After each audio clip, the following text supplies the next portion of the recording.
Donald Trump যুক্তরাষ্ট্রের president নির্বাচিত হওয়ার আগে ও পরে বেশ কয়েকবার ইউক্রেন যুদ্ধ বন্ধের আশ্বাস দিয়েছেন। এবার ট্রাম্প প্রশাসন সম্ভাব্য যুদ্ধবিরতির অংশ হিসেবে রাশিয়াকে দুটি প্রস্তাব দিয়েছে। তবে রাশিয়ার পররাষ্ট্রমন্ত্রী সাফ জানিয়ে দিয়েছেন, প্রস্তাবের শর্তগুলো রাশিয়ার হিতে না হওয়ায় তা প্রত্যাখ্যান করবে মস্কো। রুশ বার্তা সংস্থা তাসকে দেয়া এক সাক্ষাৎকারে ল্যাভরভ বলেন, যুদ্ধ বন্ধের জন্য ইউক্রেনে নির্ধারিত প্রস্তাবের বিষয়ে মার্কিন যুক্তরাষ্ট্রের কাছ থেকে কোনো সরকারি প্রস্তাব পায়নি রাশিয়া।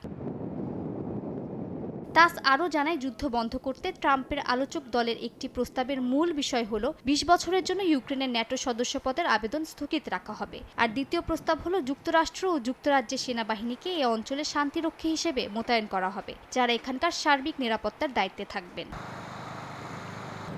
ল্যাভরভ জানান, রাশিয়া যুক্তরাষ্ট্রের প্রস্তাবে মোটেও সন্তুষ্ট নয়। এর আগে রোববার রাশিয়ার পররাষ্ট্রমন্ত্রী জানান, স্বল্প ও মাঝারি পাল্লার ক্ষেপণাস্ত্র মোতায়েনের ক্ষেত্রে প্রস্তাবিত যে স্থগিতাদেশ ছিল তা বাতিল করা হবে, কারণ যুক্তরাষ্ট্র এ ধরনের অস্ত্র মোতায়েন শুরু করেছে। পাল্টা প্রতিক্রিয়া হিসেবে রাশিয়াও এ ধরনের ক্ষেপণাস্ত্র মোতায়েন করতে শুরু করবে।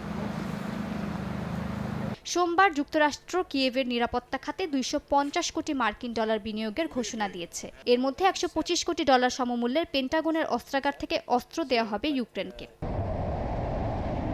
যুদ্ধবিরতির প্রস্তাব নিয়ে আলোচনার মধ্যে দোনেৎস্কের নবলেনিভকা নামের আরও একটি গ্রাম নিজেদের দখলে নেওয়ার দাবি করেছে মস্কো। পাল্টা জবাবে রুশ অধিকৃত খেরসনের একটি হাসপাতালে ভয়াবহ ড্রোন হামলা চালিয়েছে ইউক্রেন। এই ঘটনায় কয়েকজন চিকিৎসক হতাহত হয়েছেন।